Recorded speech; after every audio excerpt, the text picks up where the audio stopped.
कर्म करे किस्मत बने, जीवन का यह मर्म, प्राणी तेरे हाथ में, तेरा अपना कर्म, तेरा अपना।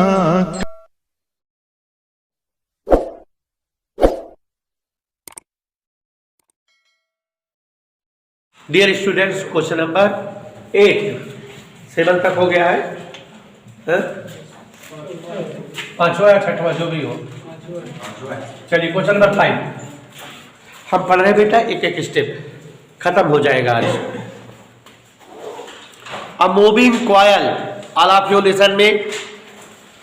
अ moving coil galvanometer of resistance 10 ohm. कोई गैल्वेनोमीटर है जिसका रेजिस्टेंस 10 ओम दिया है। Resistance of galvanometer is denoted by letter capital G. Okay बेटा।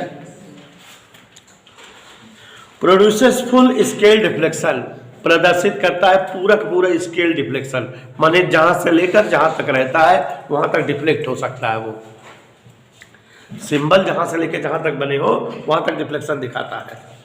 When a current of 25 milliampere is passed through it, जब जो है 25 एम्पियर की मिली एम्पियर की करंट पास होती है, how will you convert the galvanometer, galvanometer में कैसे जो है कन्वर्ट करोगे, एक अमीटर के रूप में वर्क करे और एक वोल्ट मीटर के रूप में। गैल्वेनोमीटर की करंट दिया हुआ है 25 मिली एम्पियर, 25 इंटू 10⁻³ एम्पियर। इसको अमीटर बनाना है, एक बार अमीटर बनाना है और एक बार बेटा क्या बनाना है, इसको वोल्टमीटर। फॉर अमीटर, अमीटर कह रहा है an ammeter reading up to 20 ampere, एक ऐसा अमीटर बनाओ जो कि 20 एम्पियर तक के अमाउंट की करंट मेजर कर सके। इसको कन्वर्ट करो एक ऐसे अमीटर में कि इससे 20 एम्पियर की करंट मेजर की जा सके। We know that formula for shunt, yes shunt ही पूछ रहा है, क्या होता है IG into G upon I minus IG। फार्मूले वैल्यू रख दो बेटा, दूसरा पार्ट जानने पहले लगा रहे हैं, कंफ्यूजन मत हो है बेटा। IG जी की वैल्यू, I की वैल्यू, ठीक बेटा। अब यहां पर देखो, एक 3 से 1 कम हो गया तो 2 डिजिट पर डेसिमल हो गया। ये 20 से इसको हम माइनस करेंगे 3 डिजिट पर डेसिमल, ये आ गया 0.25, ये 19 माइनस 975, यही आएगा ना। अब बेटा इसको डिवाइड कर लो तो you have the value of answer. ये आ जाएगा बेटा 0.0125 ओम। इतने ओम का शंट लगा दिया जाए तो ये जो है इतने एमीटर की तरह वर्क करने लगेगा। एक पार्ट इसमें और है बेटा, इसको वोल्ट मीटर बनाना है तो हम उल्टा लगा दिए, पहले अमीटर वाला लगा दिए, पहले वोल्ट मीटर वाला पूछ रहा था। हाँ, फार्मूला वोल्ट मीटर का क्या होता है, the resistance for volt meter, याद करो V अपान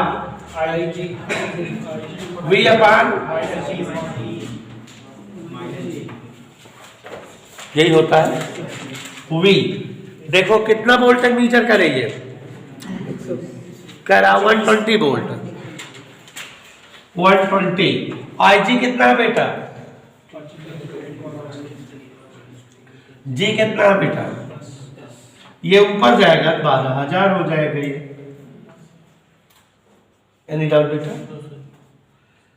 120 125 चौका 480 में 10 गए 470 आंसर आ गया। हाँ बेटा 470 कैसे किए हम, देखो हम कैसे किए, 120 अलग कर दिए, गुणे 100 कर दिए, 25 चौका 120 चौका 480 में 10 घटा दिए 470। कैलकुलेशन अपना। हाँ अगला क्वेश्चन, क्वेश्चन नंबर 6 पढ़ो बेटा, बेटा पढ़ो। हाँ पढ़ो। A galvanometer of resistance 40 ohm gives a deflection of 5 division per milli. हाँ देखो बेटा बहुत प्यारा क्वेश्चन है। अ गैल्वेनोमीटर ऑफ रेजिस्टेंस 40 ओम, कोई गैल्वेनोमीटर है प्रज्ञान से जिसका रेजिस्टेंस 40 ओम है, माने बेटा ये क्या है? जी है।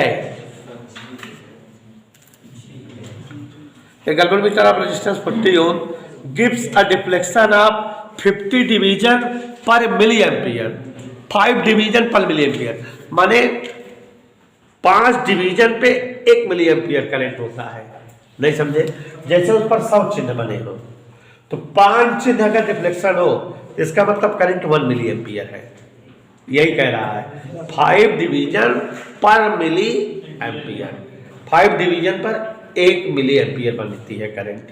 जैसे अगर उसमें डिफ्लेक्शन 10 डिवीजन दिखाए तो इसका मतलब करंट 2 एम्पियर है, 2 मिली एम्पियर है। समझ में आई बात बेटा? चलो क्वेश्चन पे आओ। हाँ ध्यान से सुनो बेटा Siddhant. Gives a deflection of 5 division per milliampere, there are 50 division on the scale. Scale पर कितने डिवीजन है? तुम्हारे करंट ऑफ गैल्वेनोमीटर 50 डिवीजन है, 5 डिवीजन पर मिली एम्पियर दिखाता है, तो इसका मतलब करंट कितनी हो गई? 10 मिली एम्पियर। मतलब बेटा ये सब टेक्निकल क्वेश्चन है, अक्सर जो है क्वेश्चन आते हैं, ध्यान से देखना। आगे बढ़ो। Calculate the maximum current that can pass through it when the shunt resistance of 2 ohm is connected. आपको शंट रेजिस्टेंस दिया है 2 ओम, आपसे कितना मैक्सिमम अमाउंट की करंट मेजर हो सकती है बताना है। यही फार्मूला यूज करेंगे, आई जानना है। समझ में आई बात बेटा? सरल हो गया कि नहीं? ये वाली बात समझे जो डिवीजन वाली थी। तो यस इक्वल आई जी इंटू जी अपान आई माइनस एक मल्टीप्लाई आई माइनस आई जी बराबर आई जी इंटू जी अपान एस। एनी डाउट बेटा? तो I equal I ji 10 into 10 power minus 3 into 40 अपान 2। ये माइनस आई जी प्लस हो जाएगा। कोई डाउट बेटा? आवाज नहीं आए भैया? 2 भी साथ में 20 दामना 200 और 10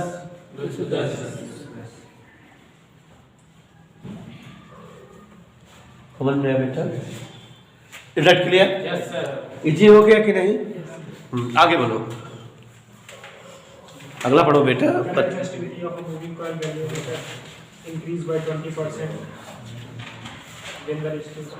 हाँ क्वेश्चन हम पढ़ रहे हैं बेटा, सभी लोग ध्यान सुनना। The current sensitivity of a moving coil galvanometer increases by 20%। किसी मूविंग कॉइल गैल्वेनोमीटर की सेंसिटिविटी 20% बढ़ जाती है। Okay, how much? Current sensitivity मतलब फाई अपान आई 20% बढ़ गई। ठीक है, बोलो। Yes sir. When the resistance is increased by a factor 2, जबकि रेजिस्टेंस जो है 2 बढ़ा दिया जाए तब ये करंट सेंसिटिविटी बढ़ती है। Calculate by what factor the voltage sensitivity changes. तो वोल्टेज सेंसिटिविटी कितना परसेंट चेंज होगी यही बताना है। तो हम लोग करंट सेंसिटिविटी भी जानते हैं, वोल्टेज सेंसिटिविटी भी जानते हैं, दोनों का यूज कर लेंगे। देखो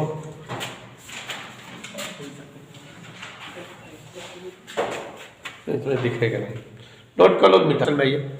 देखो बच्चों, करंट सेंसिटिविटी आई एस नहीं एस आई, करंट सेंसिटिविटी का फार्मूला याद करो, फाई अपान आई, यही होता है। और voltage sensitivity phi upon I into R, यही होता है। याद आया? करंट सेंसिटिविटी है और voltage sensitivity. Look here, question को देखो। When the current sensitivity of moving coil galvanometer increases by 20%, current sensitivity increase कर जाती है 20% की। यहां पर देखो एसबी का मतलब हुआ वोल्टेज सेंसिटिविटी, फाई अपान आई को हम लिख सकते हैं एस आई अपान आर। अब समझ में आया क्या समझे बताओ कि वोल्टेज सेंसिटिविटी, करंट सेंसिटिविटी और रेजिस्टेंस के टर्म में आ गई कि नहीं? करंट सेंसिटिविटी और वोल्टेज सेंसिटिविटी में रिलेशन आ गया। क्वेश्चन पर देखो क्या क्या कह रहा है। क्वेश्चन कह रहा है व्हेन, क्या बोल रहा है, current sensitivity increases by 20%। Current sensitivity कितना इंक्रीज हो जा रही है? 20%।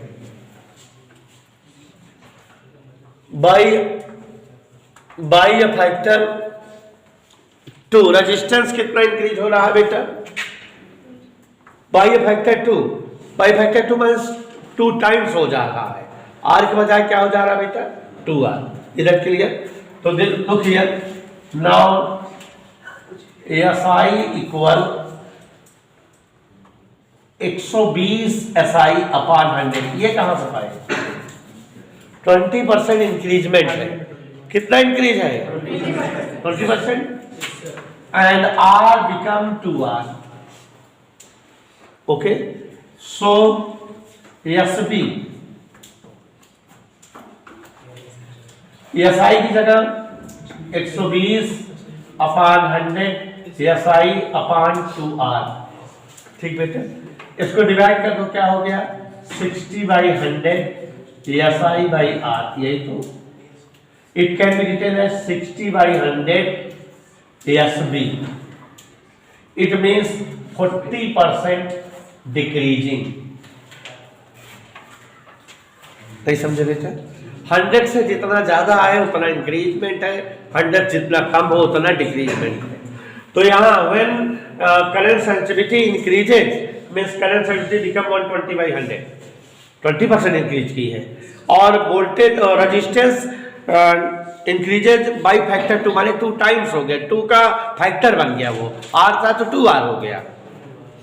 तो यहाँ 120/100, यहाँ 2 कंसिडर करके 60/100 SB, माने वोल्टेज सेंसिटिविटी 60/100 हो गई। इसका मतलब ये 100 से 40 कम है, मीन्स 40% का लॉस हो गया सेंसिटिविटी में। इधर क्लियर बेटा? समझ आया? ओके, तो अब अगला क्वेश्चन देखते हैं बेटा। हाँ जल्दी से बोलो बेटा। What is the maximum torque on a rectangular coil of area? हाँ देखो जरा, आप आगे की 2-3 सवालें एक ही जैसे हैं। एक अगर लग जाती है तो बाकी सब आ जाएगी, एक जैसे हैं। और आज इस लेसन का न्यूमेरिकल फिनिश मानते हैं। हाँ बेटा, थोड़ा सा पढ़ दो एक बार। What is the maximum torque on a rectangular coil of area 5 सेमी into 12 सेमी? तो कॉइल का एरिया दिया हुआ है बेटा, area of coil 5 into 120 into 10⁻⁻⁴ metre square. Any doubt? Look the board. 600 tons. There are number of tons 600. Everybody, Pragyan, when carrying a current of 10⁻⁵ ampere. देखो बेटा, आगे की सारी सवालें इसी तरह से लग जाएंगी। और मैग्नेटिक फील्ड B 0.10 टेस्ला, क्यों? यही दिया है। क्या बताना है? Maximum torque. टार्क है वैल्यू बताओ, NIAB sin थीटा। तो हम कर नहीं लेंगे इसको। 120 पंचे 600, n की जगह 600, I की जगह 10⁻⁵, 600 गुणे 10⁻⁴, B की जगह 0.10।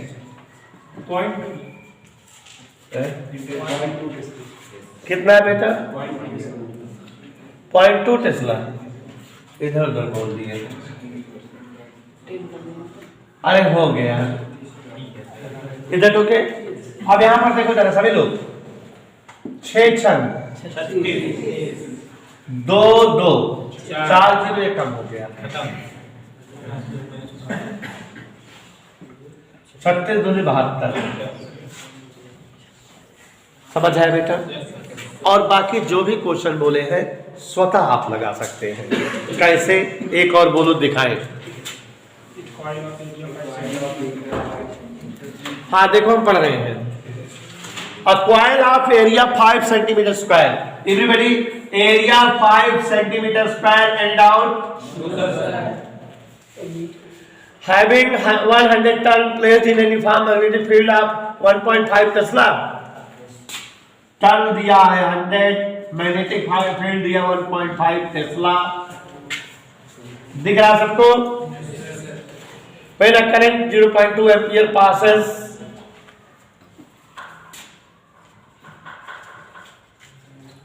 क्या क्या पूछ रहा है देखो।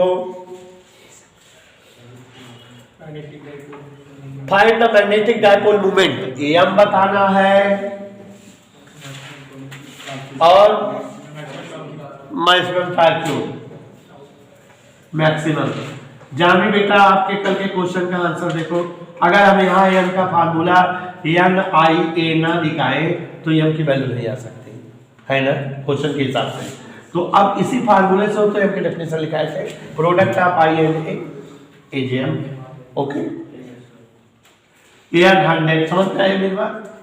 आई ए, और बच्चों प्लीज कैलकुलेशन कर लेना, tau equal N I A B, ठीक है? सबकी वैल्यू रख देना N I A B. All of you have the answer, any doubt बेटा? और अब सारे क्वेश्चन आप लगा लीजिएगा। इसी के साथ ये लेसन समाप्त हुआ, कल से न्यू लेसन।